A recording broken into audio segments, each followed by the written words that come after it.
Amém, meus irmãos. Então, mais uma vez, sejam bem-vindos aqui na nossa aula, nosso curso aqui de escatologia, nosso módulo aqui de escatologia, tá? Aqui do nosso ITG, Instituto Teológico Graça, da Igreja Evangélica dos Irmãos do Brasil, tá? Bem, essa aqui vai ser a nossa aula 9, tá? A nossa aula 9 das 12 aulas aí, e nós vamos iniciar hoje na semente 7, tá ok? Então, procure aí na sua apostila a semente 7, a página aí para você acompanhar aí juntamente conosco, tá? Página 14. Página 14. Obrigado, irmãs. Meus queridos, bem, depois de um tempo aí,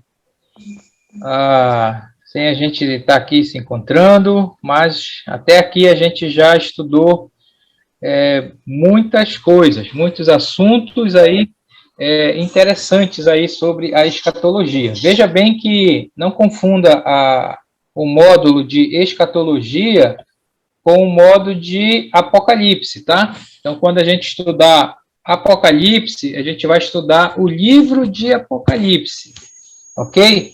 E aí, com o conhecimento da escatologia que a gente já tem, vai ficar muito, muito fácil realmente de entender, de interpretar o livro de Apocalipse. Porque o livro de Apocalipse, ele só é confuso quando nós não temos uma escatologia definida. E aí é que é a confusão, tá bom? Então, vai ficar muito jóia. Na verdade, eu até estou pensando se eu dou logo Apocalipse para vocês, aí, porque vocês já estão aí, como a gente fala, no jeito aí, para a gente entrar em Apocalipse aí, com esse conhecimento aí que a gente já tem de escatologia, tá bom? Bem, a aula de hoje, veja bem, você lembra que lá no início do nosso módulo, nós dividimos a escatologia em duas partes, tá? Lembra que escatologia é a teologia das últimas coisas, tá? Ou estudo das últimas coisas. Mas se você está lembrado lá na primeira aula, nós falamos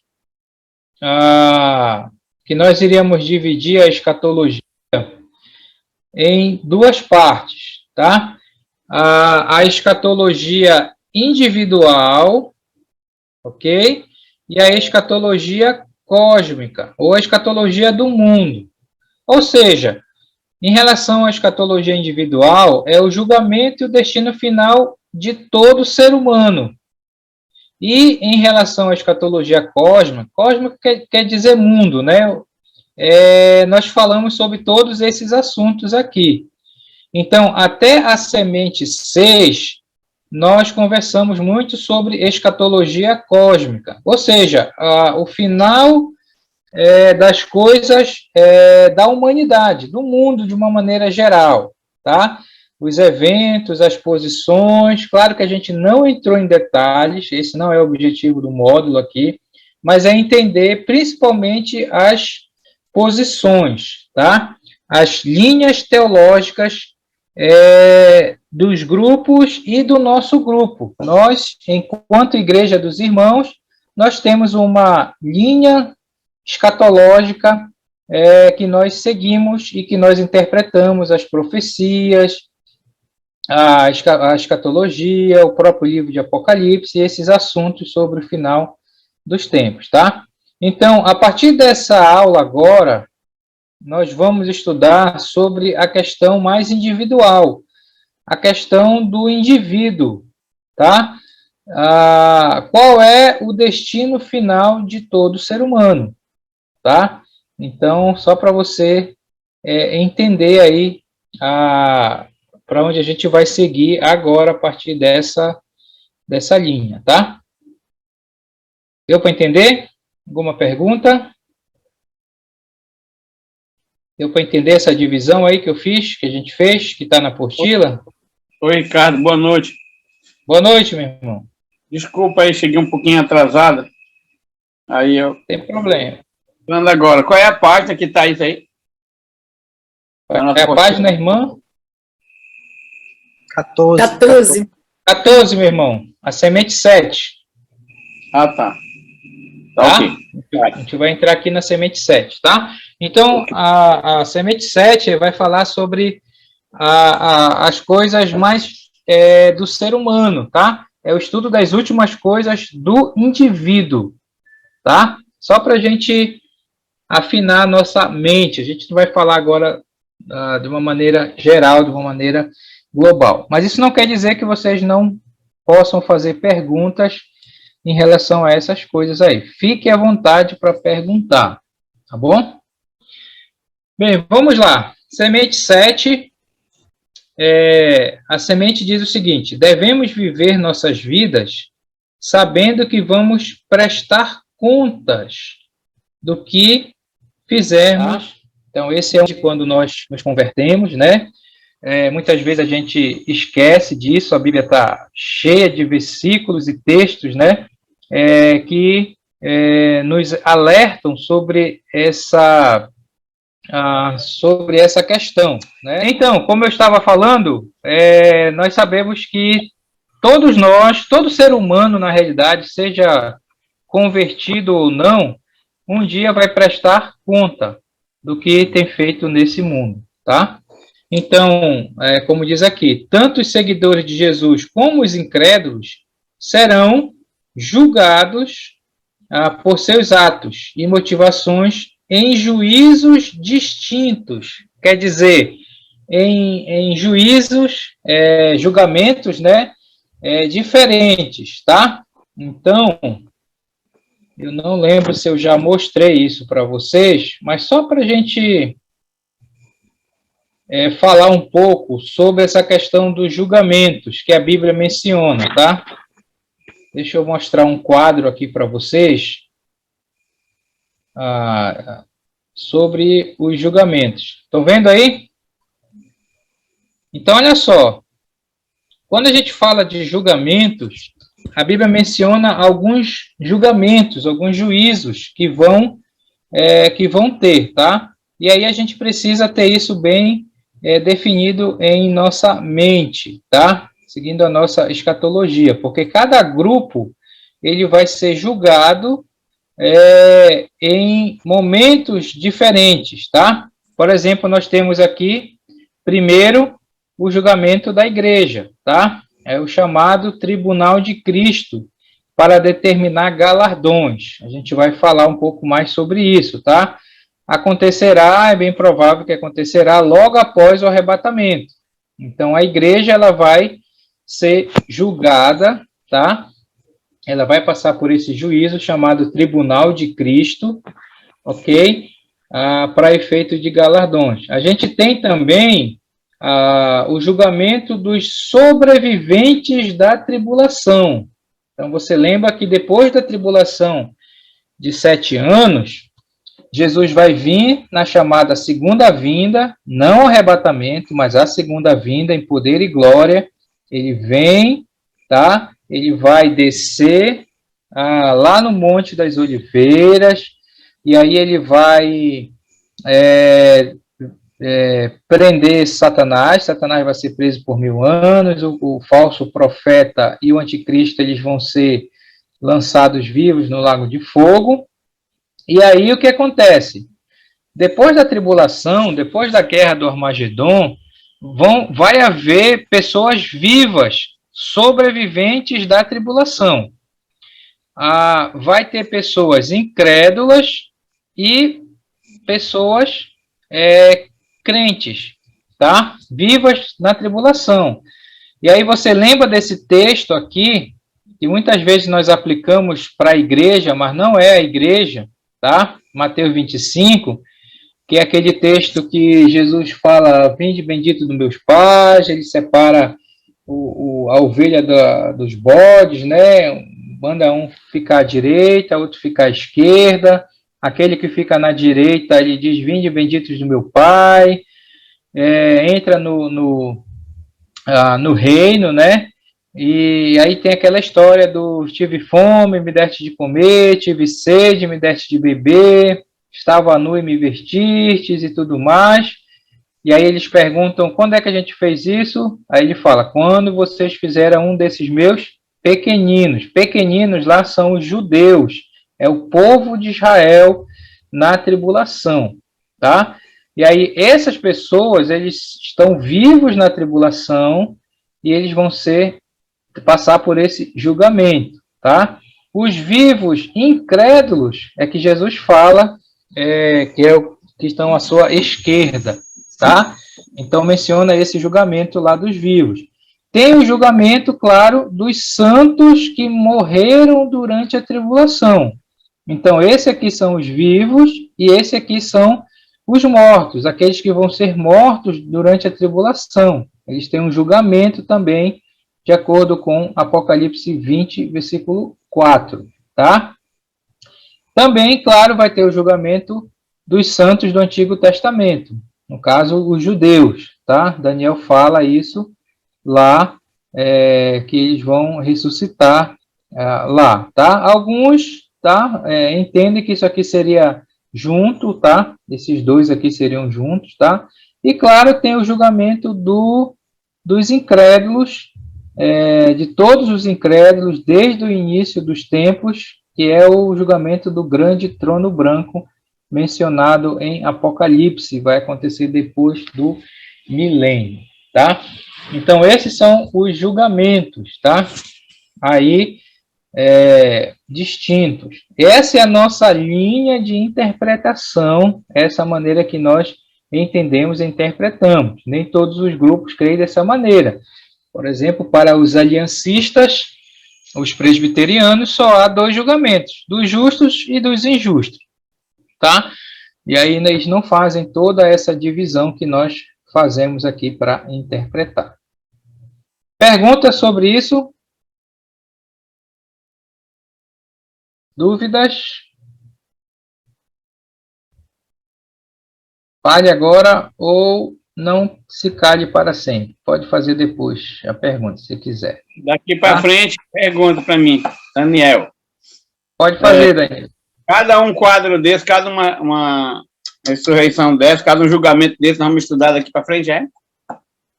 Não, a ideia não é estudar. A ideia não é estudar isso aqui. A ideia é você só ter essa noção, tá? Aí você tinha que estudar os textos lá, mas esse não é o nosso objetivo aqui. Até porque basta você entender isso aqui, tá? Que a igreja ela vai ser julgada no tribunal de Cristo, logo após o arrebatamento. Tem o julgamento dos sobreviventes da tribulação, tanto santos como ímpios. Tem o julgamento dos que vão morrer na tribulação, que são os santos. Tem o julgamento da galera do Antigo Testamento, né? Lá, Daniel, Abraão, Davi, tudo mais. E o dos incrédulos, tá? Basta você ter essas noções aí, e aí já ajuda, tá? Mas a gente vai ficar tocando nesses assuntos. Mas tem alguma pergunta específica, Daniel, em relação a isso ou não? Não, para mim tá Tranquilo, né? Entendi. Então tá, então vamos lá. É isso que eu quis só mostrar aqui, que tanto os seguidores de Jesus como os incrédulos, eles vão ser julgados em juízos distintos, tá? Isso não é para determinar se seremos salvos ou não, falando da igreja, tá? O nosso julgamento não é para se seremos salvos ou não, mas é questão de galardão. A gente vai falar sobre isso, tá? Ou se estaremos indo para o céu ou não. Para o incrédulo, sim, o julgamento determina. Aliás, para o incrédulo, por que é um julgamento para o incrédulo? Pelos textos, dá a entender que isso vai determinar o grau de severidade do inferno, ou do lago de fogo, tá? Então, alguns textos dá a ideia de que o julgamento do incrédulo, primeiro, não é se ele vai ser salvo ou não, ele já está condenado, mas o julgamento é o nível de severidade, ou seja, o nível de... Não sei nem como é que a gente pode definir isso, de sofrimento, porque eles vão estar sofrendo, né? Mas parece que vai ter uma diferença em relação a isso. Tipo assim, os mais perversos vão penar mais, tá? Os que não forem tão perversos, mas tão incrédulos, talvez penem menos, mas todos vão sofrer. Essa é uma das coisas que a gente não dá para entender, tá? Mas a gente consegue perceber isso na questão dos textos. Você entendeu o que eu quis falar? Uhum. Cara, Pode com falar. respeito ao galardão, vai ter diferença, né? Com respeito ao quê? O galardão vai ter diferença de um para outro, né?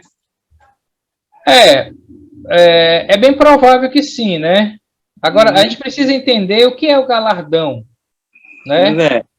A palavra galardão quer dizer recompensa, tá? Mas aí a gente pensa, porque pensa assim, meus queridos, lá no céu, às vezes a gente pensa isso, olha, lá no céu eu vou ter uma mansão de ouro, já viu essa conversa? Dos crentes? Lá no céu eu vou ter uma mansão de ouro, vou ter um carro de ouro, eu vou andar com uma coroa de rei, né? E tudo mais. Aí eu lhe pergunto, lá no céu, a gente vai realmente precisar dessas coisas? Primeiro, se a gente vai andar ostentando, né? Que às vezes a gente fala isso, né? Ah, o irmãozinho, o crente que não trabalhou vai ter só uma casinha velha lá. Aí o outro que trabalhou vai ter uma mansão de ouro. Será? Isso não vai existir no céu, né? Primeiro que no céu não entra a corrupção lá, né? Então, essas coisas não têm sentido, né? Eu sempre lembro disso.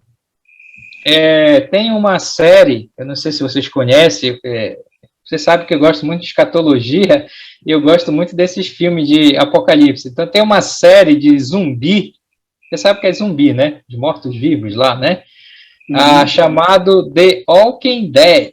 Não sei quantos de vocês conhecem. Então a série é o seguinte, né? Alguma coisa acontece no mundo e todo mundo que morre vira zumbi. E aí o mundo realmente muda, né?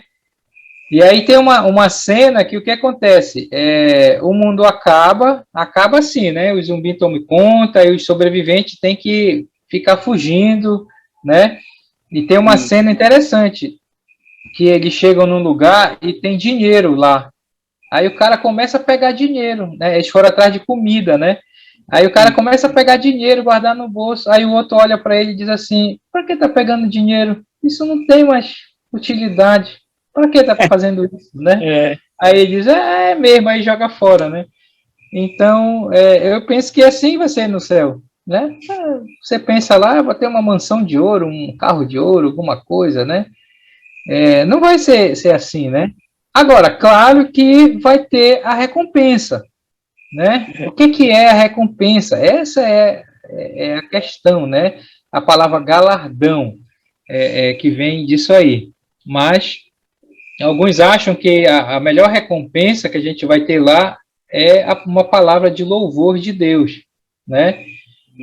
Para nós lá, né? Então é coisas para a gente pensar, tá? Ricardo, Bem, oi, pode falar, Marcos. eu tenho aqui uma passagem de Mateus, eu queria saber se ela se encaixa nessa parte que você está falando aqui, né, sobre para o incrédulo o julgamento determinará a severidade do inferno, né? Sim. Mateus capítulo 7 e o versículo 23, ele se encaixa nesse ponto?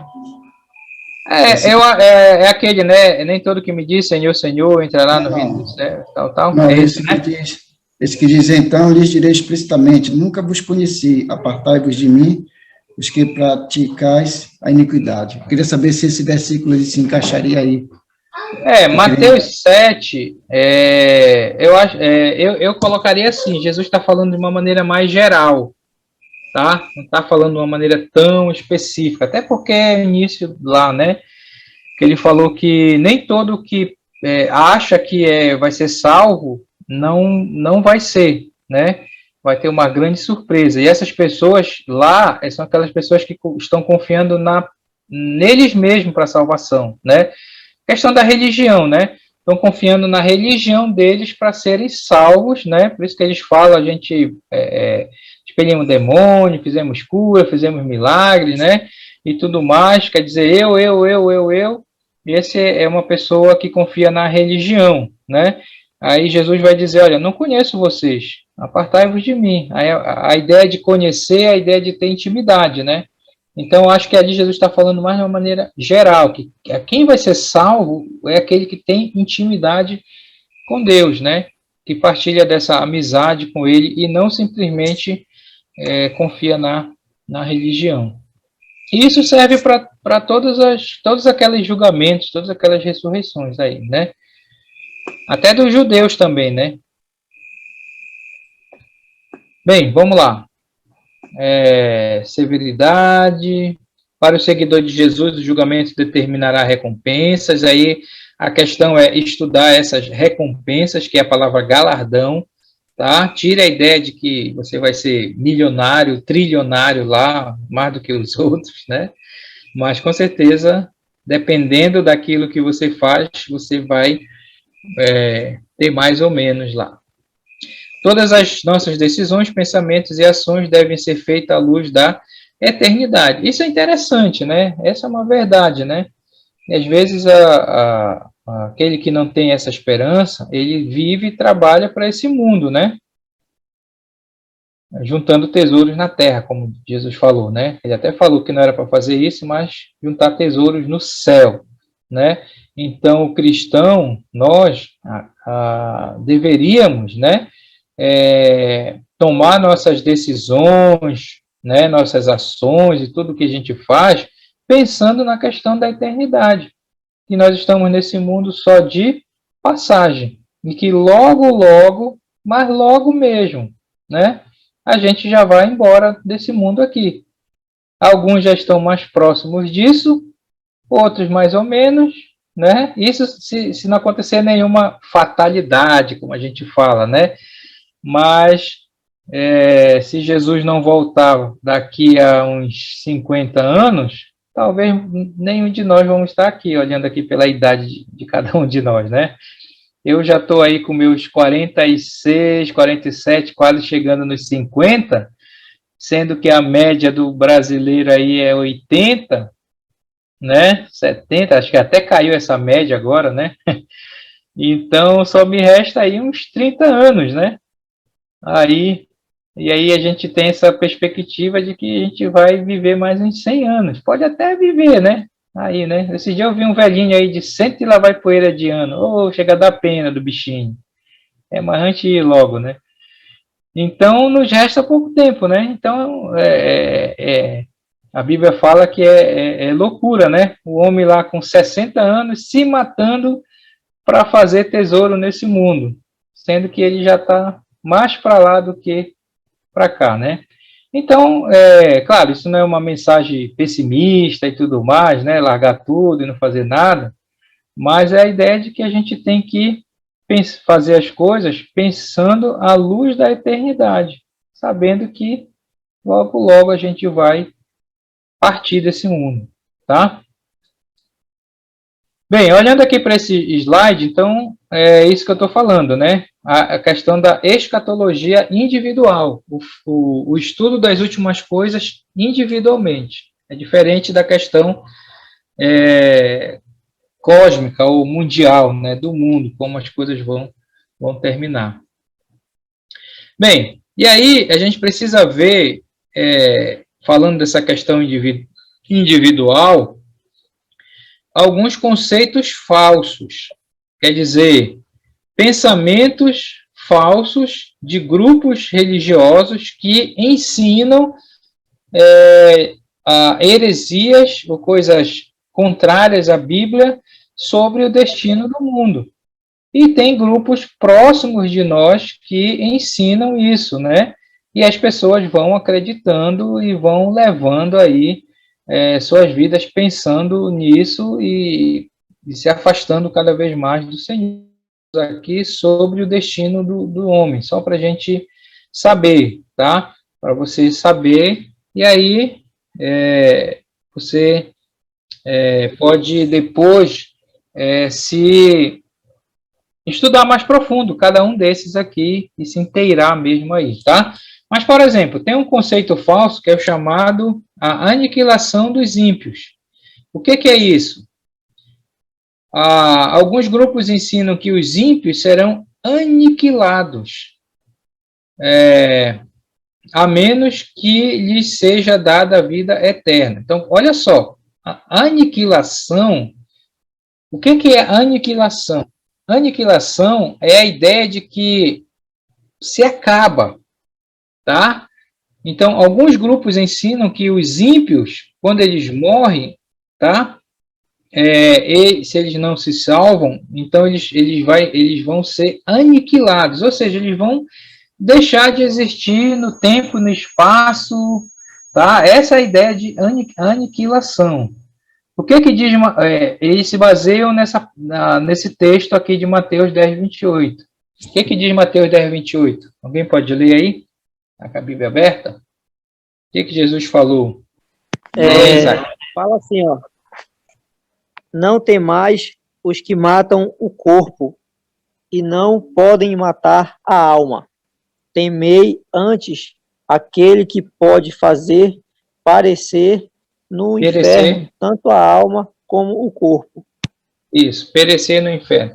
Bem, esses grupos que creem na aniquilação dos ímpios, eles tomam esse versículo que Jesus falou erroneamente, tá? Fora de contexto. Então, eles entendem que Jesus estava falando aqui, né? Que o ímpio, quando morre, ele se acaba, tá?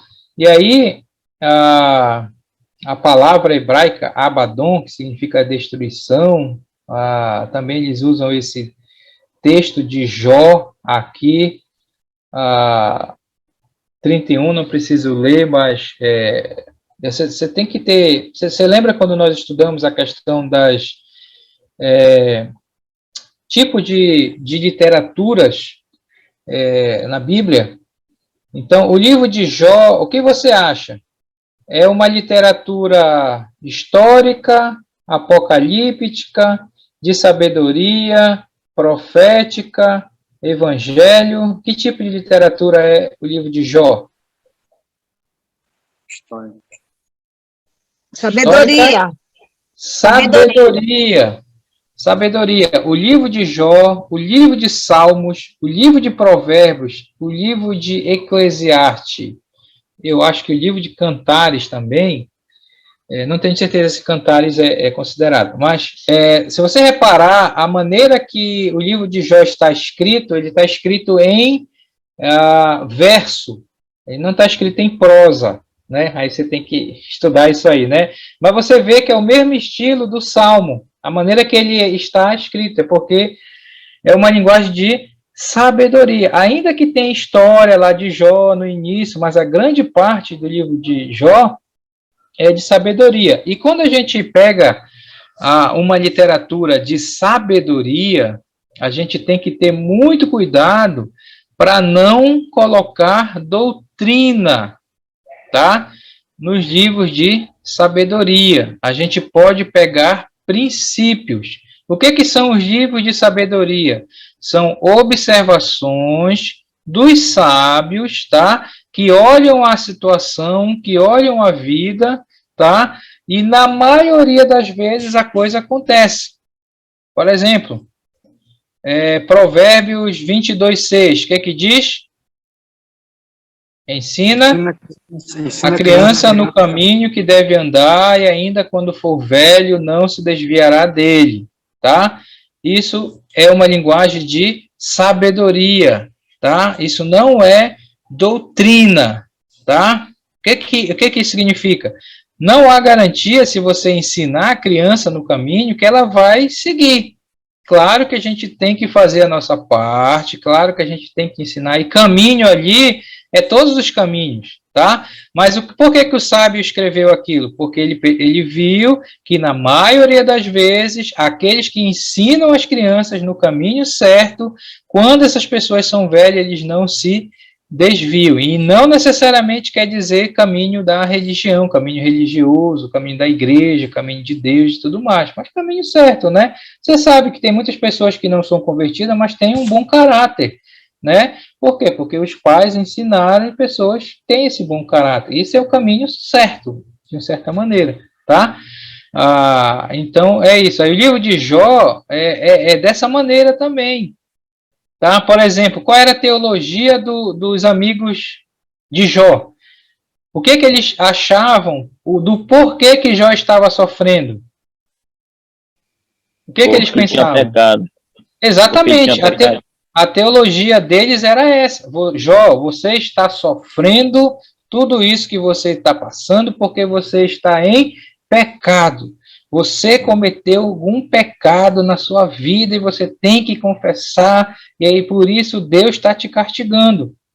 É a mesma teologia hoje das igrejas neopentecostais. Você sofre porque tem pecado na sua vida.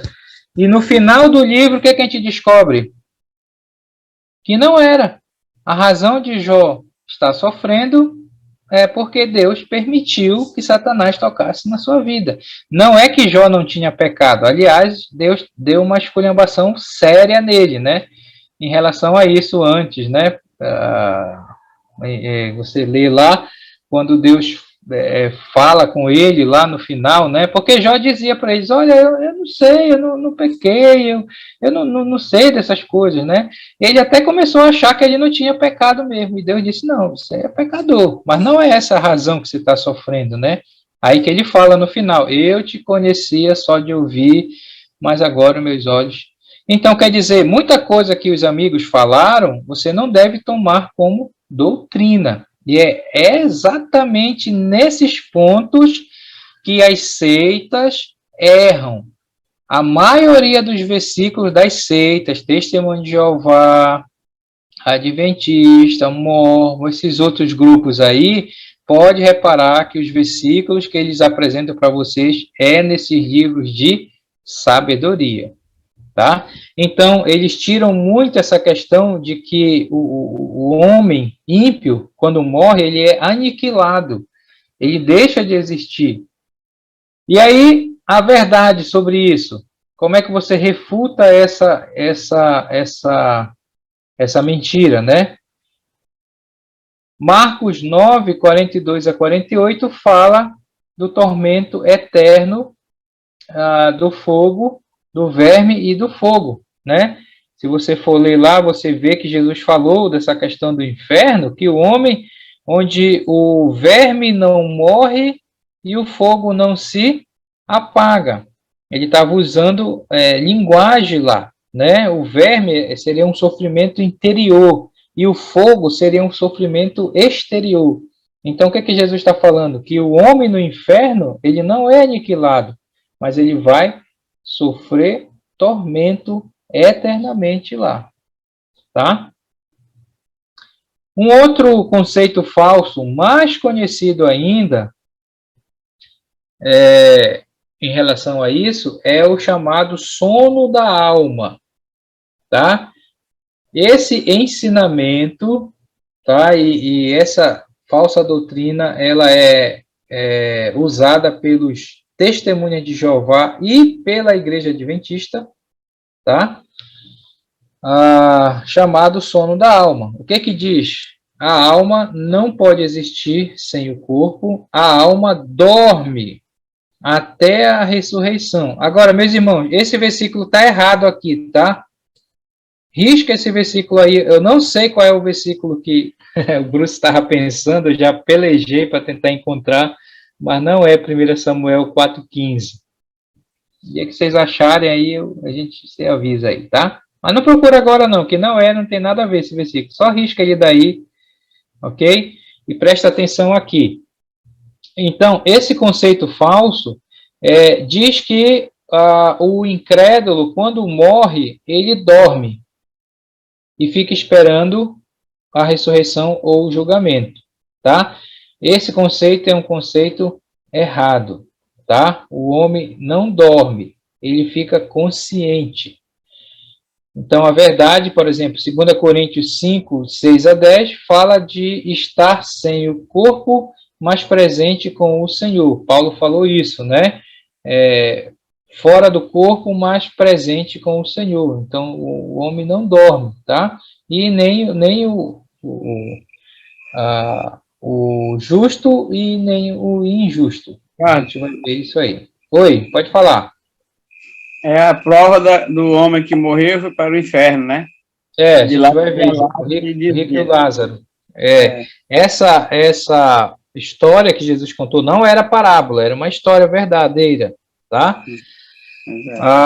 Do rico e do Lázaro. Essa é um texto base aí para a gente entender aí essas coisas, tá? Mas não existe essa questão do sono da alma. O homem não fica dormindo, tá? O ímpio morto hoje, ele não está dormindo, não está descansando, tá? Ok? Um outro conceito errado também aí que alguns grupos acham é a questão do universalismo. O que é isso? Ensina que o sangue de Cristo é aplicado a todos e que no final todos serão salvos. Aí eles pegam aquele texto de Romanos 5, né? Por um só homem veio o pecado, mas por um homem veio a justiça, e a justiça passou a todos os homens e tudo mais. Então, olha só, esse conceito universalismo diz o seguinte: não adianta, tanto faz como tanto fez, no final todo mundo vai ser salvo, tá? Porque Jesus morreu por todos.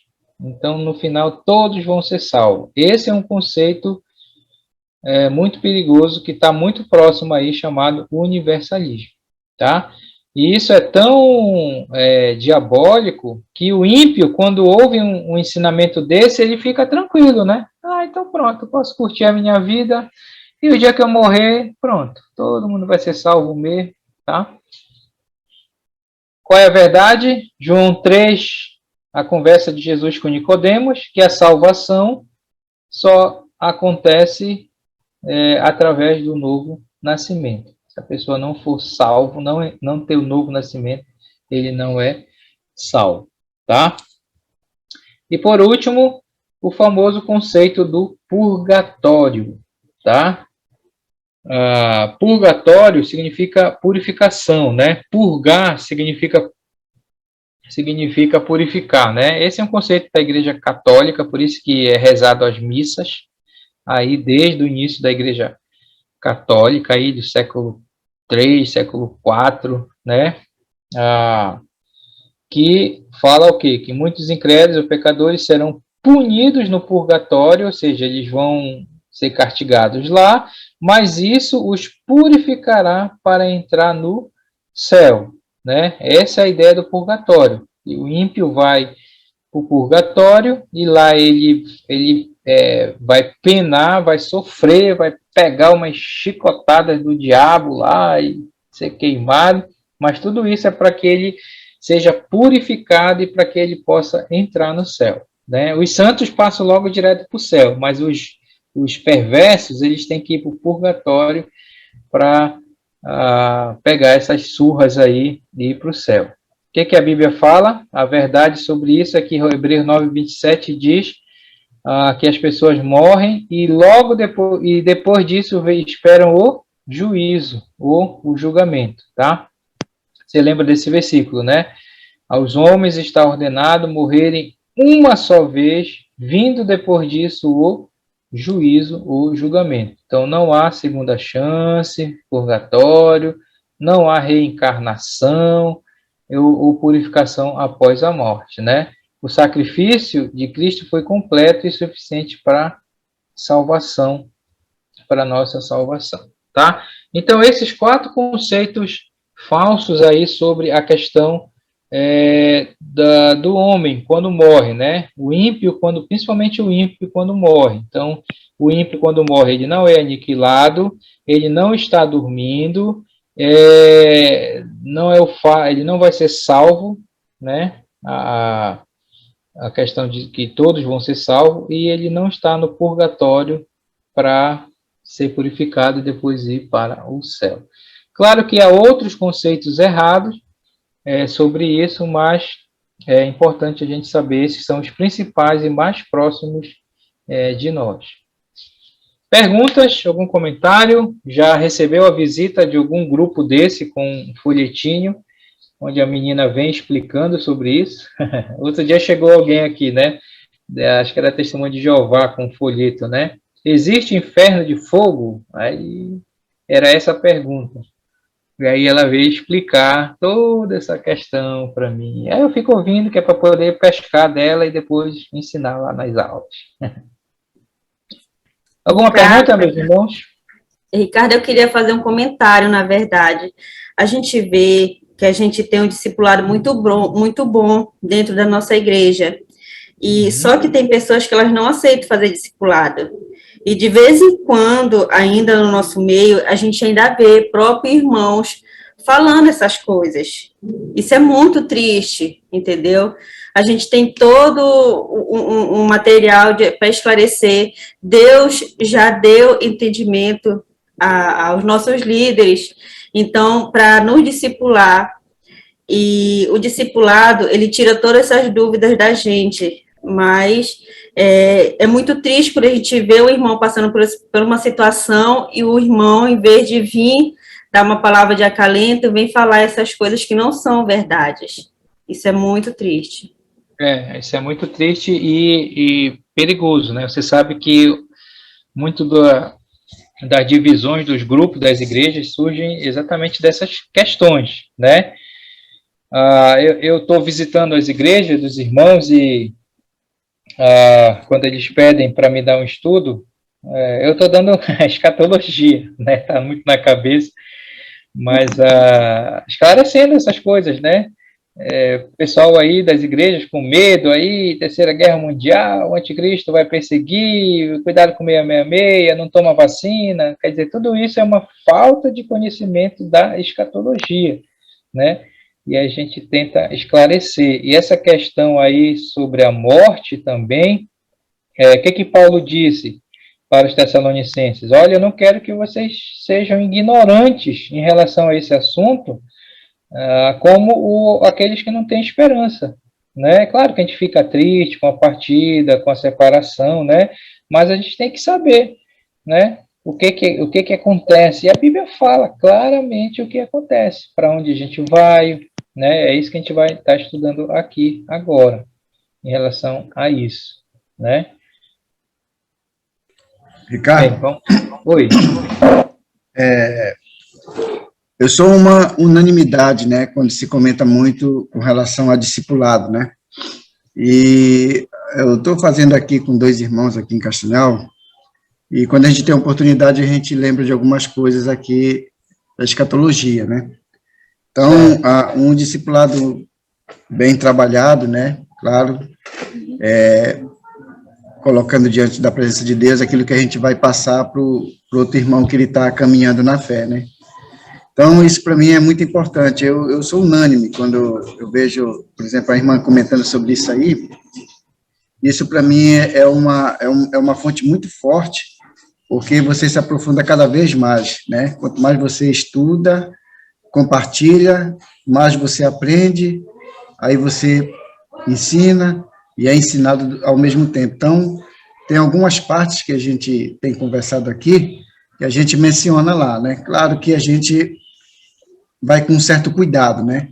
Mas para deixar bem claro para quem está recebendo discipulado, para que se tenha muito cuidado com as doutrinas, principalmente como você acredita, de outros grupos, né? Porque às vezes os irmãos eles sempre compartilham com relação a outros grupos, mas graças a Deus eles não têm caído nessa armadilha, né? Então é isso que a irmã falou aí, eu sou completamente de acordo. Exatamente. É claro que você não precisa entrar nos detalhes que a gente está falando aqui, né? É aquilo que eu falo, né?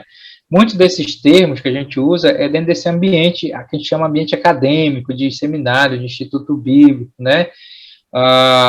Mas você não vai lá chegar, olha, a gente é isso, a gente acredita. Mas você pega o texto e você ensina dentro da linha que a gente crê, né?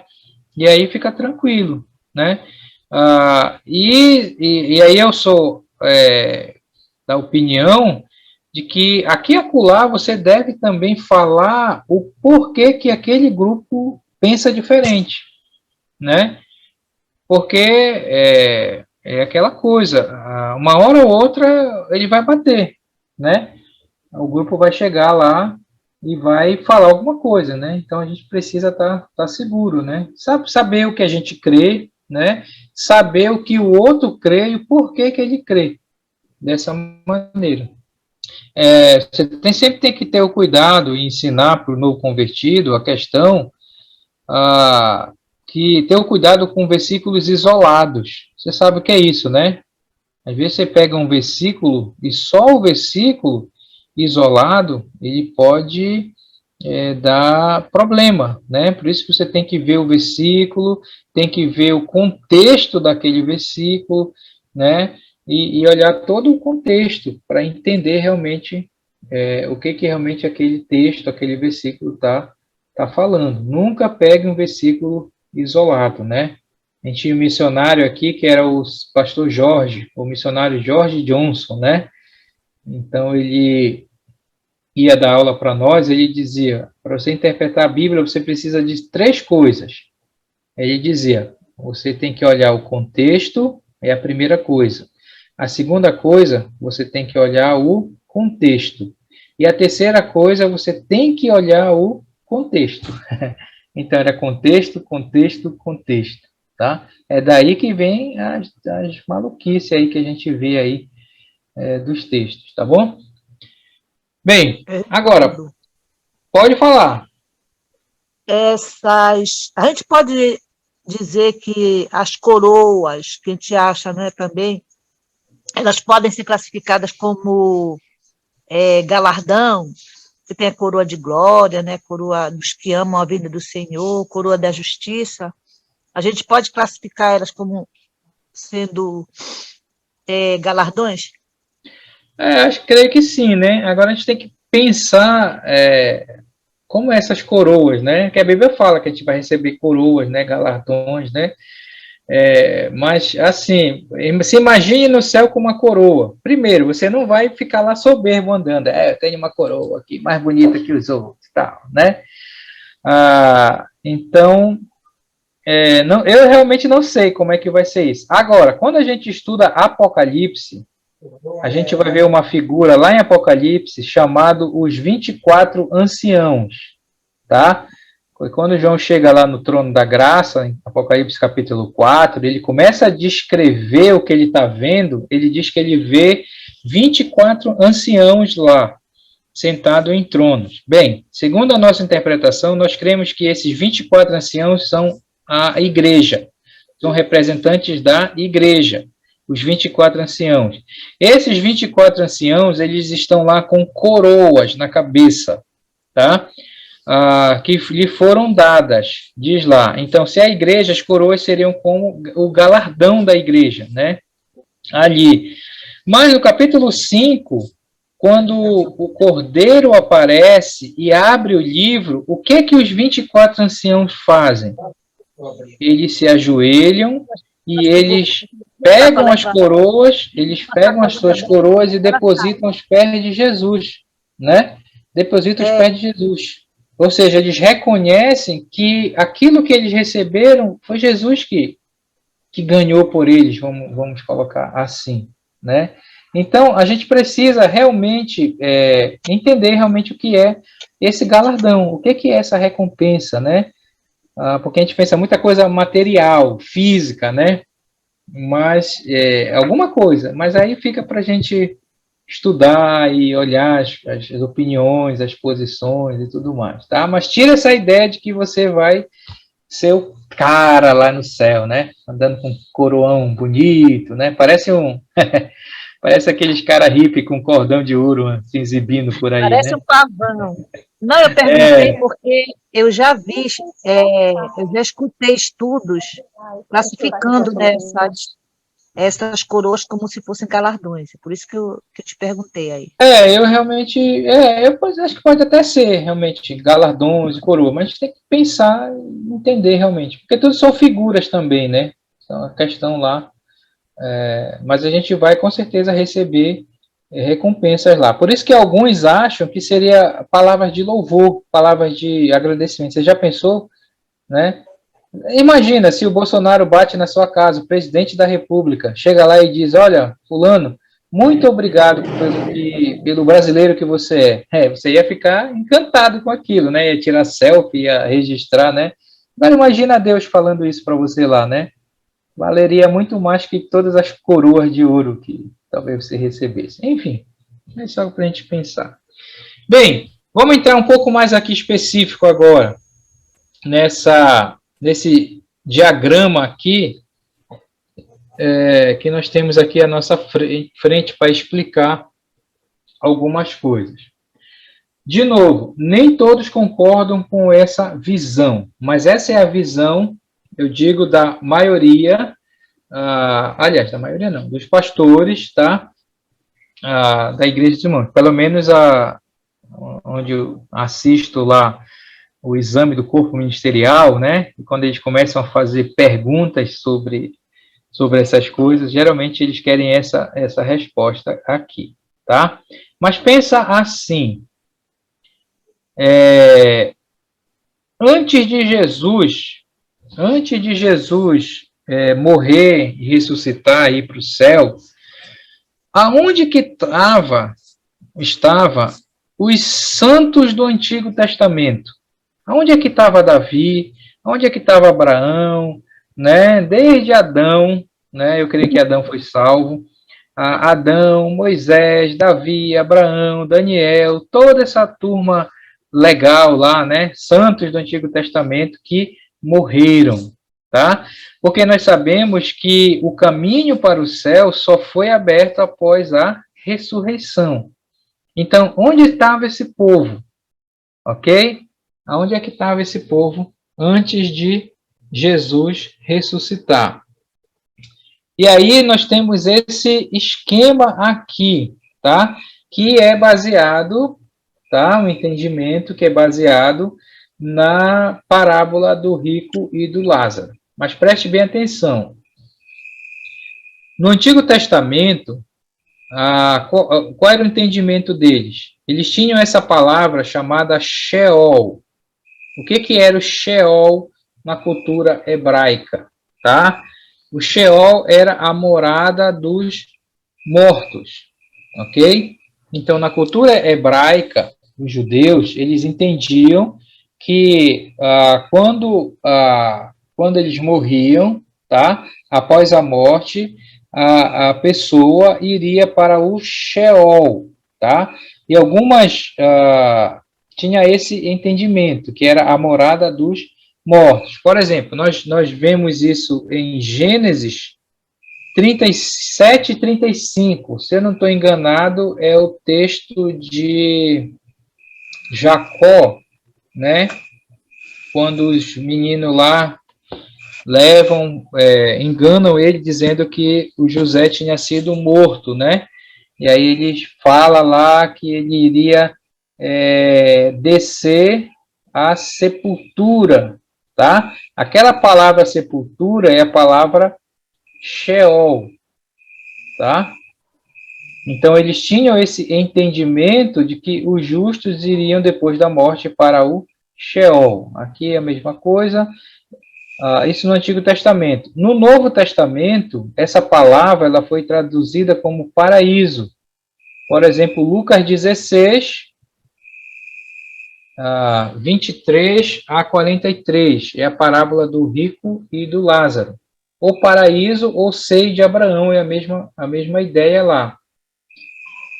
Vê se você entende lá. Então, a palavra Sheol era a ideia para onde iam os justos depois que morria, e no Novo Testamento eles só traduziram a palavra naquela parábola para paraíso, ou seja, eles entendiam que existia um lugar que eles estavam, que eles iam após a morte, ok? A mesma coisa para os ímpios. Salmo 9,17, acho que é aquele texto que fala que as nações são lançadas no inferno. Então, a palavra inferno lá é a palavra Sheol, tá? Que foi traduzido na Septuaginta. Não se preocupe que isso a gente estuda mais na frente, tá? E no Novo Testamento, os ímpios eles vão para o Hades, tá? Hades é a palavra grega para inferno, que foi traduzida lá na parábola também e em Apocalipse. Você sabe quem era o Hades? Parece que era um deus grego, né? O Hades era um deus grego, tá? Você sabe o Zeus, né? O Zeus era o chefe deles. O Zeus tinha dois irmãos, né? Um era o Hades e o outro era o Poseidon. Isso na cultura grega, tá? Então, o Hades era o deus do caos, tá? O deus do caos. E o Poseidon, o deus das águas, né? Então, quando eles traduziram a Bíblia do hebraico para o grego, para que o grego pudesse entender, essa é a famosa Septuaginta, tá? Que é a tradução do hebraico para o grego, eles pegaram essa palavra Sheol, tá? E como queriam dar ênfase no inferno de caos, então eles usaram o Hades, que o grego conhecia muito bem, tá? Então, às vezes, quando a gente vê a palavra Hades, a palavra inferno no Novo Testamento, é a palavra Hades, traduzido por inferno. Mas, enfim, mas veja bem qual era a ideia aqui, tá? Desse Sheol, para onde é que iam as pessoas? Então, olha só, antes de Jesus ressuscitar, isso significa que esse esquema não é para hoje, tá? Mas antes de Jesus ressuscitar, qual era a ideia? A ideia desse Sheol era esse lugar aqui, tá? Onde de um lado ficavam os ímpios, que na parábola do rico e do Lázaro era onde o rico estava, ok? Era o Hades. O outro lado aqui era o chamado seio de Abraão ou o paraíso. A palavra paraíso que eles traduziram também lá. Era aqui que o Lázaro estava com Abraão. Então, lembra que eles não estavam no céu ainda, porque Jesus ainda não havia ressuscitado. Então, você lembra, né, que o rico, estando no inferno, olhou ao longe o Lázaro com Abraão, né? O rico estava em tormentos, não estava dormindo, tá? Então, não há esse sono da alma, não foi aniquilado porque ele estava lá existindo, tá? E ele olhou Abraão, né? E aí o que ele diz? Pai Abraão, manda Lázaro molhar o dedo e passar aqui porque eu estou em tormento. O que Abraão falou? Não dá, porque tem não dá para passar de um lado Tem um para o outro, né? abismo. Tem um abismo entre nós. Tem um abismo entre nós. Nem que a gente queira passar daí, não dá, nem vocês passar para cá.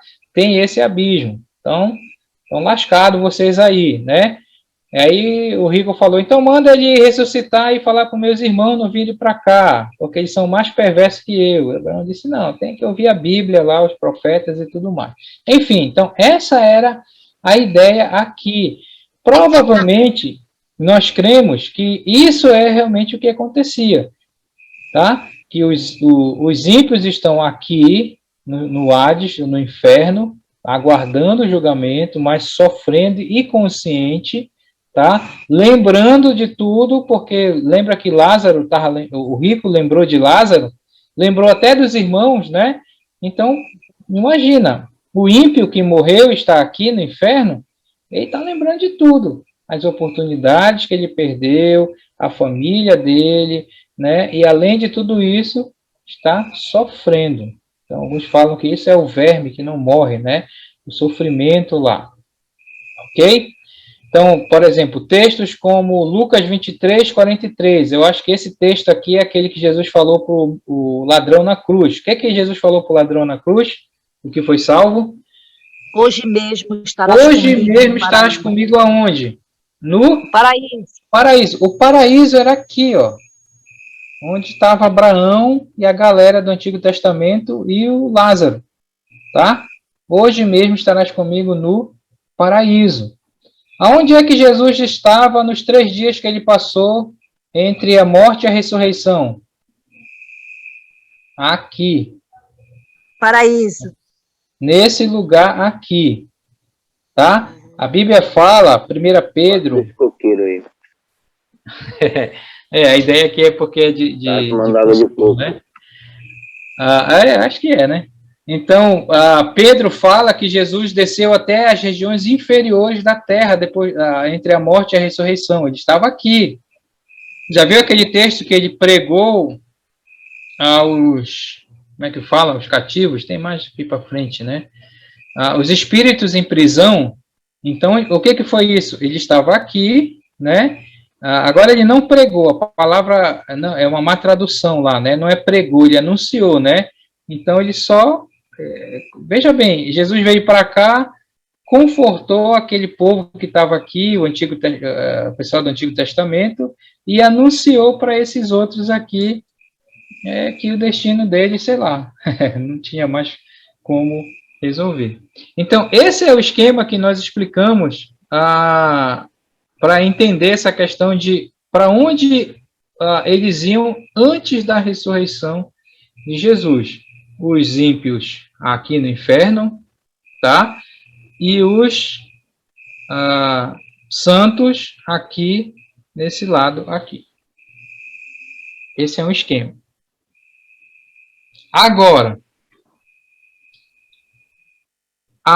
depois de Jesus ressuscitar dos mortos, o que aconteceu? Tá? Efésios 4, 8, 10, 1 Pedro 3, 18 a 20, que é esse texto que eu falei para vocês, tá? E 2 Coríntios 12, é aquele texto que Paulo foi elevado até o terceiro céu, tá? Então, nós cremos o quê? Que após a ressurreição de Jesus, esse texto fala que ele levou cativo o cativeiro, quer dizer, ele está citando o Salmo, né?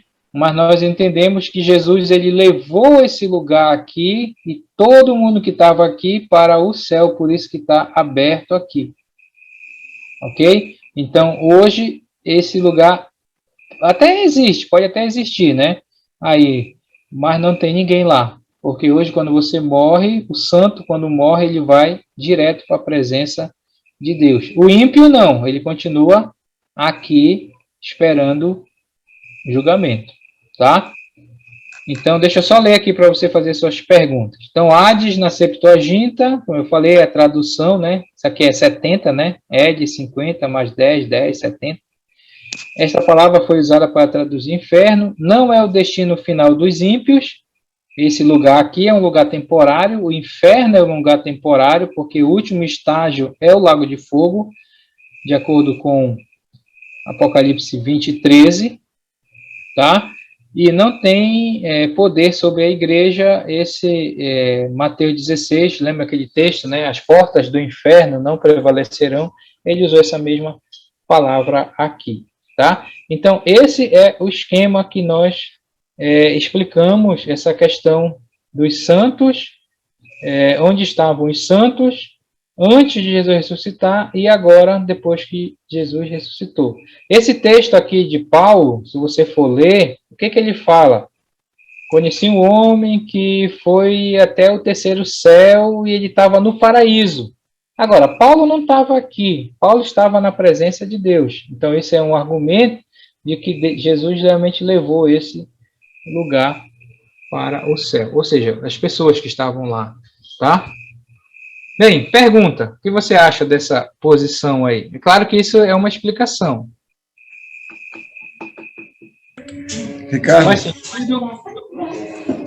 Ricardo, eu fiquei pensando agora, lembrando daquele cidadão que falava com os mortos, né, o Chico Xavier, né?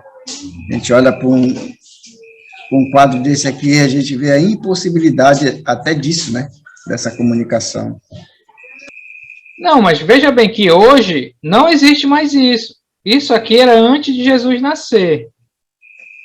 O Chico ele deve estar aqui agora, né?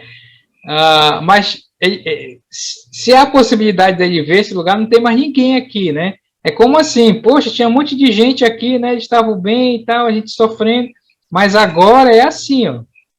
Na verdade, tinha que tirar essa árvore daqui. Não, mas deixou só para dar a entender.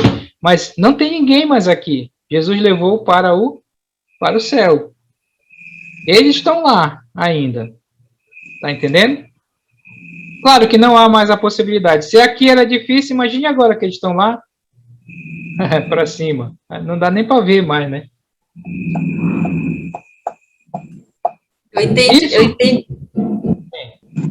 entendi a colocação do Marcos, né? Que as pessoas falam que a gente vê até pessoas que se dizem cristão e diz que vê a alma do irmão no inferno.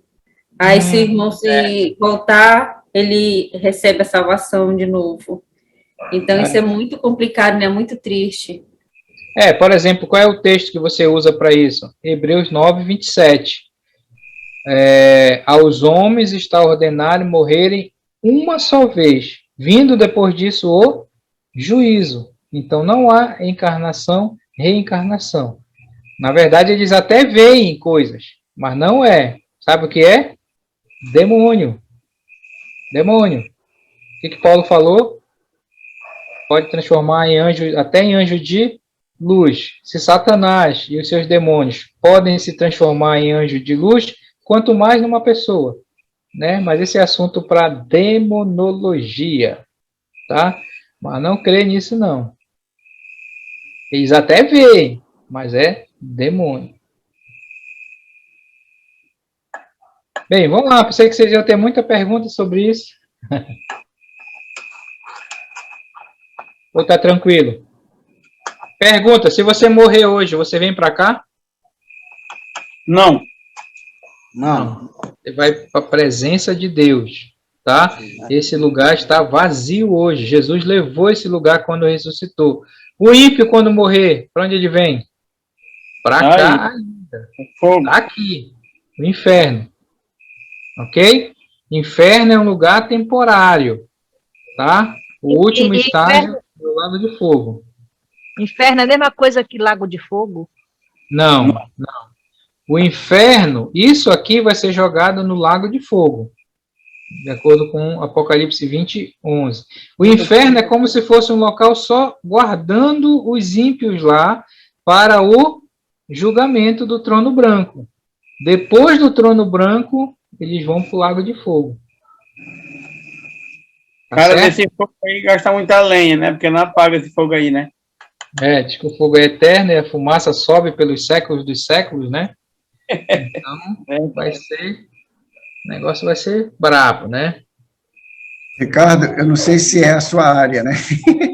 Mas deixa eu te perguntar uma coisa aqui, falando um pouco sobre essa questão de sonhos, né, pensamentos e tal, o que leva realmente a pessoa a ter essas, vamos dizer, visões, né, de um outro lado da vida, sabendo que não é nada disso, né, é totalmente diferente. Você sabe dizer assim, tem condição de dizer? Satanás e seus demônios. As pessoas, elas, primeiro, tem pessoas que são propícias para isso. Primeiro, a pessoa abre a porta, tá? A pessoa abre a porta para Satanás e os demônios influenciar a sua vida. E eles realmente veem, eles realmente viajam, eles realmente vão para, sei lá para onde eles vão, mas tudo isso é o quê? É o demônio influenciando a vida dele. Então, ele acha que ele foi até o céu, ele acha que ele foi até o inferno, ele acha que ele falou com essas coisas. E eu não duvido que eles veem, só que são demônios. São demônios. Então, Ricardo, né?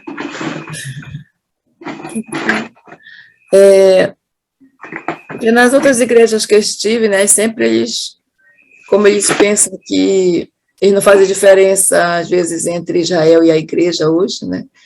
Aí eles costumam, eu nunca ouvi falar, né? Assim, que hoje a gente morrendo iria direto para o paraíso. Sempre me fizeram acreditar que a gente ia adormecer, devido àquele texto que está lá, em 1 Coríntios 13, né? Que, na hora da ceia, que fala assim, que é por isso que muitos crentes dormem, né? Deixa eu ver como é que fala. Muitos que dormem. Sim, muitos, devido a pessoa comer indignamente, né? Por isso há muitos doentes e muitos que dormem. Então, Mas aquilo ali não é para a gente, né? Não é para a igreja, né? Não, esse é o problema dos que seguem esse conceito errado sobre o sono da alma, porque eles pegam esses textos que fala de dormir, entende que é dormir depois que morre. Mas o texto é uma comparação com a morte.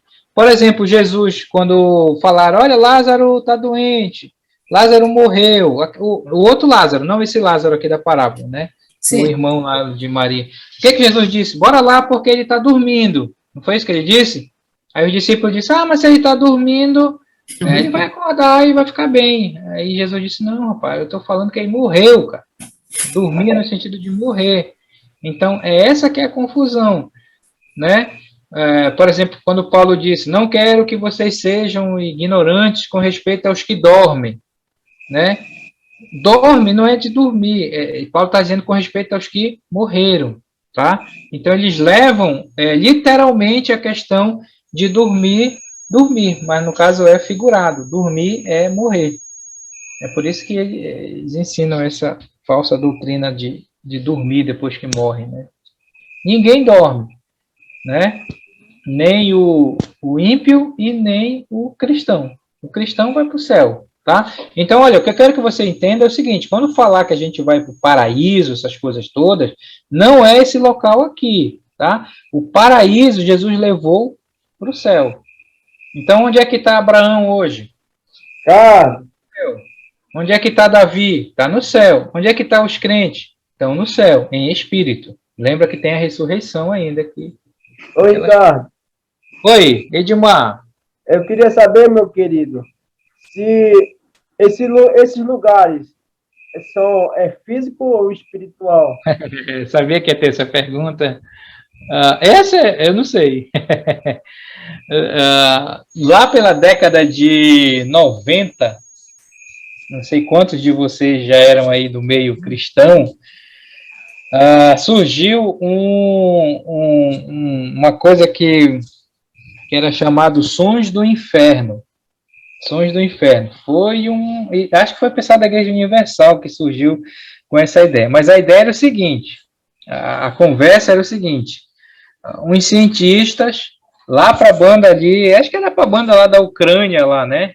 Uns cientistas, eles estavam perfurando um lugar lá e aí eles desceram uma sonda, né? Aquela broca que vai na terra bem fundo, e aí foram, aí de repente a broca começou a rodar, como se tivesse entrado num lugar vazio, lá embaixo, né? E aí o que eles fizeram? Eles desceram o microfone, né? E aí, lá embaixo, então, eles começaram a ouvir vozes, gritos de tormento, de desespero, por isso que é Sons do Inferno. Se você jogar no YouTube, você vai ver, isso aí, acho que ainda está no YouTube, Sons do Inferno, e aí qual foi a notícia? Eles acharam o inferno, e aí eles pegaram aquilo, na época era fita cassete, né, e eles gravaram aquelas gritaria lá, né, botaram numa fita e começaram a divulgar. Acharam o inferno. Olha, isso foi uma repercussão nessa época, eu me lembro, né? Pessoal das igrejas desesperado, acharam o inferno, porque é para lá que a gente vai. Eu sei que ganharam muita gente lá para a igreja deles em relação a isso, né? Mas eu creio que esse não é um lugar físico, deve ser um lugar espiritual, né? Em algum lugar aí espiritual, né? Onde realmente os ímpios estão, tá? Até porque a gente vai em espírito, né? O nosso corpo, ele está aqui esperando a ressurreição ainda. Tudo é em espírito, por enquanto, né? A gente vai à presença de Deus em espírito, né? Nosso corpo, ele vai lá ser enterrado, o pessoal chorar, aquela coisa toda, né? Fazer o funeral. Mas o espírito já está com o Senhor lá, né? Sim, mas Ricardo, afinal de contas, aqui em 1 Samuel 28, essa pitonisa que o Saul consultou, Nossa, aí, ele falou que Samuel não era Samuel. Se você tem essa visão aqui, você explica agora onde era que estava Samuel, né? Uhum. Mas aí É sair daí e falar com quem estava aqui em cima. Pois é, essa é a questão, né? O Senhor proibiu lá. Alguns acham que não era Samuel, né? Foi um espírito que enganou Saul, né? O problema é que o texto diz que era Samuel. Uhum. Se você lê no hebraico mesmo, né? Aí você vai ver que o texto afirma que era Samuel. Aí você diz, não, mas então o morto pode vir então lá, né? E tudo mais. Aí essa é a discussão, né? Porque os que afirmam que era Samuel mesmo, né? Que estava aqui, ele subiu porque foi invocado, claro, com a permissão de Deus, né? Foi uma exceção, né? Deus abriu uma exceção ali naquele momento, né? E outros vão dizer, não é possível, não é possível, não é possível, né? Então, essa é a discussão que fica aí pelos grupos, se era ou não era Samuel, né? E aí, olha, você vai para a Bíblia, você vai lá, aí alguns vão dizer que não era, aí vai dar um argumento, outros vão dizer que era, né? Eu confesso para vocês que no início eu dizia não não pode ser, porque senão isso é dar margem para o espiritismo e tal e tal. Mas qual é o problema? Exatamente. Mas aí o que acontece? Você vai no texto mesmo lá e você vê que a Bíblia está dizendo que era. E aí, né? Aí é aquela coisa, você fica com o que a Bíblia diz ou você fica com aquilo que você acha, né? Enfim, né? Hoje eu estou mais propenso a dizer que era Samuel. Ainda não estou 100% convencido. Mas aí, no momento, como tu dizes, aí já não tem mais ninguém, só do outro lado. Se hoje em dia a gente fala com alguém, tem que ser desse outro lado, né? Não, se alguém desse outro lado. Mas não tem essa comunicação hoje, né?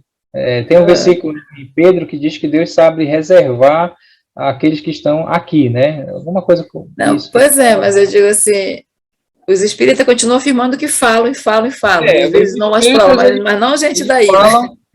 Os espíritas eles falam que você pode se comunicar com tanto esses que estão lá no céu, quanto canto, com esses que estão no inferno, né?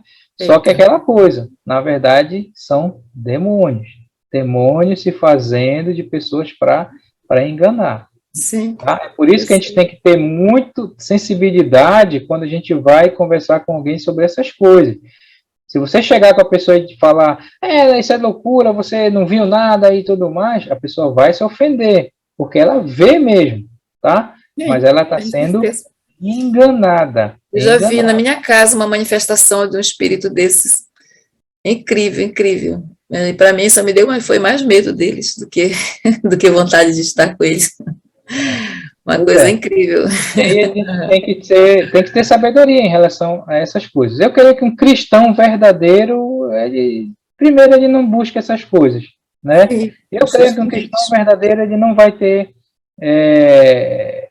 ele pode ser influenciado, na verdade, né? Se ele abrir brecha e tudo mais, viver uma vida de pecado, aquela coisa toda, né?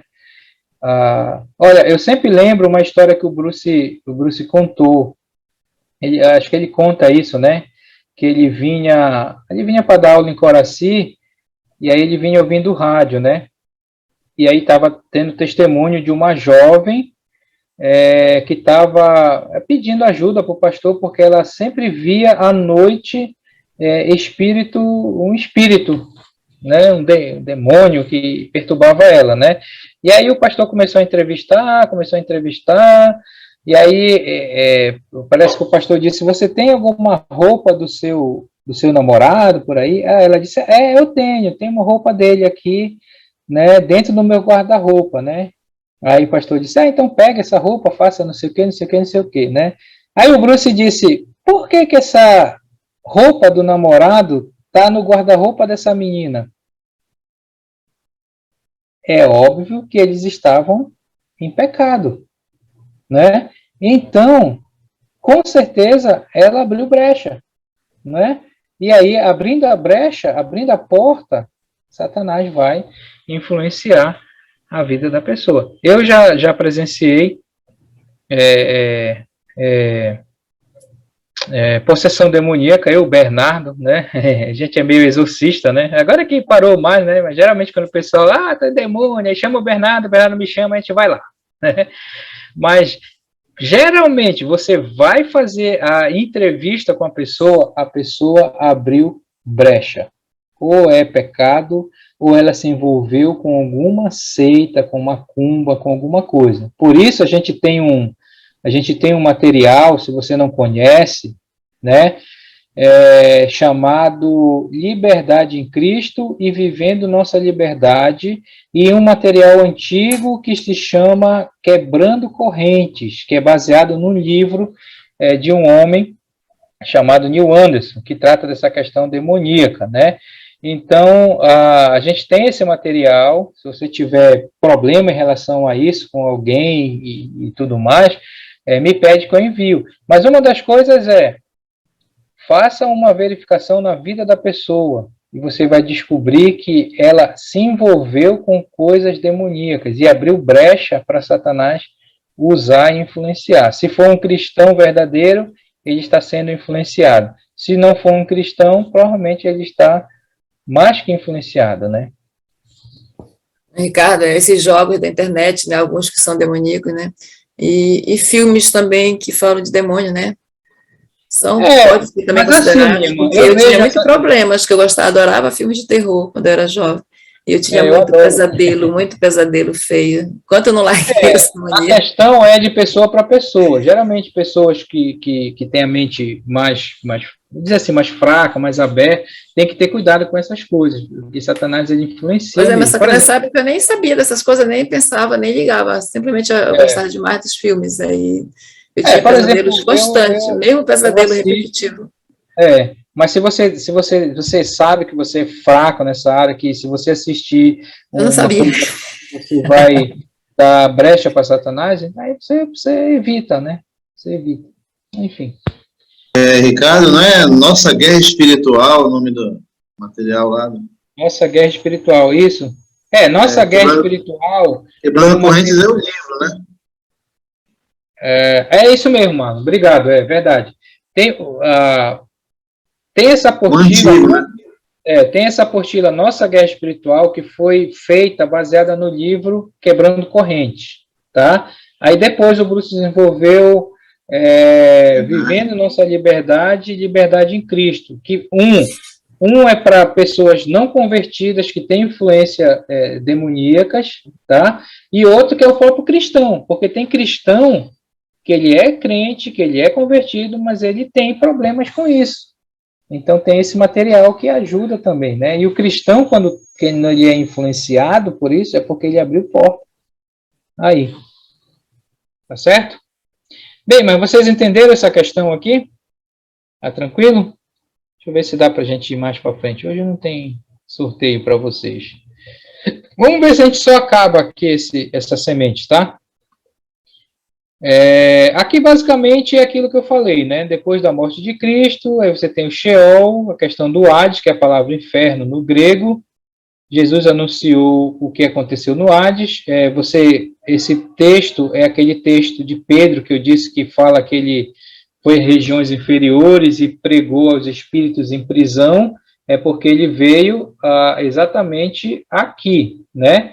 Aqui que ele estava nos 3 dias entre a morte e a ressurreição. Ele não foi para o céu. É aqui que estava o ladrão, né? E ele então anunciou, pregou em espíritos em prisão para esses daqui, desse lado, né? Ele falou isso. Paraíso é um lugar temporário, tá? Já falei isso. Prometido aos seguidores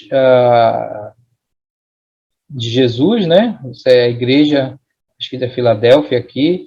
Jesus prometeu ao ladrão na cruz que ele estaria no paraíso naquele dia, Lucas 23.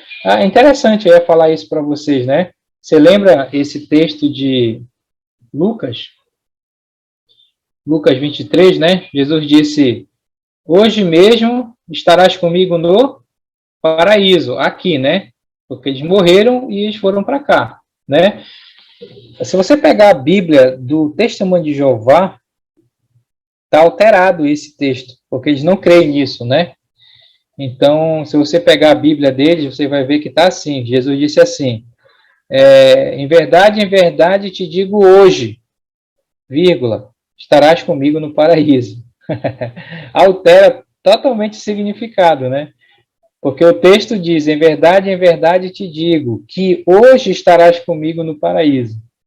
Então, eles alteraram essa parte da Bíblia lá, como eles alteram as outras, para dar margem à doutrina deles. Enfim.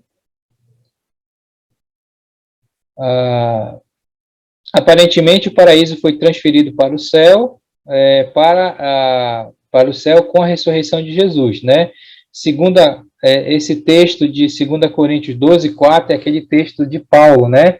Onde ele diz que ele conhecia um homem que foi até o terceiro céu, que era ele mesmo, né? E lá ouviu coisas nefastas. Ele diz que ele foi o paraíso. Agora, o paraíso já era no céu, que era depois da ressurreição, tá? E o texto de Efésios, que ele levou cativo o cativeiro. Então, concluindo, hoje, os incrédulos vão para o mesmo lugar, que é o Hades, mas os seguidores de Jesus vão para a presença de Deus, 2 Coríntios 5:8, tá? Então, aqui, o incrédulo, quando morre, o seu espírito vem para esse lugar aqui, onde está todos os ímpios aguardando o trono branco, tá?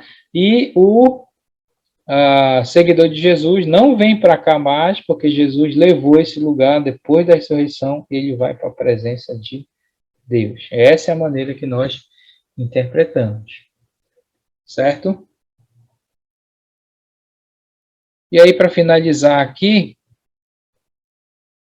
deixa eu ver aqui, tem 2 slides. Vamos terminar aqui. Questão do futuro. Tem essa outra palavra, Geena, que eles traduziram como o Lago de Fogo, tá? Geena, na verdade, isso veio do hebraico, era um vale lá na época dos judeus, onde eles sacrificavam crianças. Acho que era o deus Moloque, né? A Bíblia até fala no Antigo Testamento, né? Então, eles sacrificavam. Depois disso, o que eles fizeram com esse vale? Se transformou no lixão da cidade. Então, como é que eles davam fim no lixo? Eles queimavam, né? Então, hoje não pode fazer isso, né? Se você queimar, tem camada de ozônio, mas naquela época era assim que eles se livravam do lixo. Então, tinha esse lugar, esse vale, onde ficava queimando esse lixo. Então, era um lugar que todo o tempo estava pegando fogo. Então, a palavra Geena veio exatamente desse vale, né? Para indicar que o lago de fogo, que é o estado eterno do ímpio, está todo o tempo queimando lá, tá? Outra palavra para inferno, lago de fogo, no caso, tá? Equivale ao lago de fogo. Jesus falou que ele foi preparado esse lugar para o diabo e seus anjos, tá? E há o tormento lá, o verme, tormento interno e o fogo externo, tá? Então é outra palavra lá para esse lugar, que é o lago de fogo. Aí tem uma outra palavra que é tartaró, ou tártaro, né? Não é tártaro de dente, né? Mas é um outro lugar, e esse texto está em Pedro, que fala que tem anjos presos nesse lugar, tá? Então, se você ler esse texto de Pedro, ele está falando que Deus não poupou esses anjos, antes colocou eles presos, né? Quanto mais esses falsos profetas, né? Enfim, então muitos acham que esses anjos, esse não é uma interpretação, seriam aqueles anjos de Gênesis 6, que se envolveram com as mulheres e tiveram filhos. Já viu esse texto lá, né? E tudo mais. Quem crê na visão que são anjos, tá? Aí tem a visão que não são anjos lá, os descendentes de Sete, enfim, isso é outra história, né? Mas a ideia é que há esse lugar onde tem esses anjos que estão presos para o julgamento. E aí tem a Nova Jerusalém, que a gente estuda lá em Apocalipse. Aí tem a parte dos juízos, tá? Que a gente viu lá naquele quadro que eu falei para vocês no início, né, julgamento da igreja, no tribunal de Cristo, aqueles que vão se converter durante a tribulação e vão morrer, Apocalipse 24, tem o julgamento dos santos do Antigo Testamento, aqueles que vão estar vivos depois da tribulação, quando Jesus voltar, aquela história do tive fome, me deste de comer. Tem os seguidores de Jesus que participarão do reino na terra. Esses são aqueles daqui do bendito de meu Pai, tá? E, claro, os incrédulos de toda a história da humanidade que vão ser julgados no trono branco. Ok? Então, esse é o destino dos santos e dos ímpios. Essa é a maneira que nós interpretamos. E aí, você tendo essa visão, você consegue interpretar vários textos, né? Ok? Bem, pergunta, muita informação aí, muita coisa. Faz sentido? Não faz sentido? Já tinha ouvido falar sobre isso? Muito boa explicação. Ficou bem claro. Uma coisa que parecia meio em dúvida, mas agora ficou bacana. A aula de hoje foi espetacular. Que bom. Podemos partir. Né? Só confirma o que a gente já tem estudado. Exatamente. Eu sei porque a gente é da igreja, mas a gente tem ouvido essas coisas. Na verdade, é isso que os pastores ensinam. Como eu falei, corpo ministerial, eles perguntam essas coisas, né? Então, não há muita dúvida entre nós. Claro que se tivesse pessoas de outros grupos, iam ter muitas dúvidas, né? Mas é isso. Tá bom? Bem, meus queridos, então nós vamos encerrar aqui a nossa aula de hoje, aqui na 7ª semente, e na próxima a gente vai entrar na 8ª semente, tá? Então, que Deus abençoe a todos e até a próxima aula.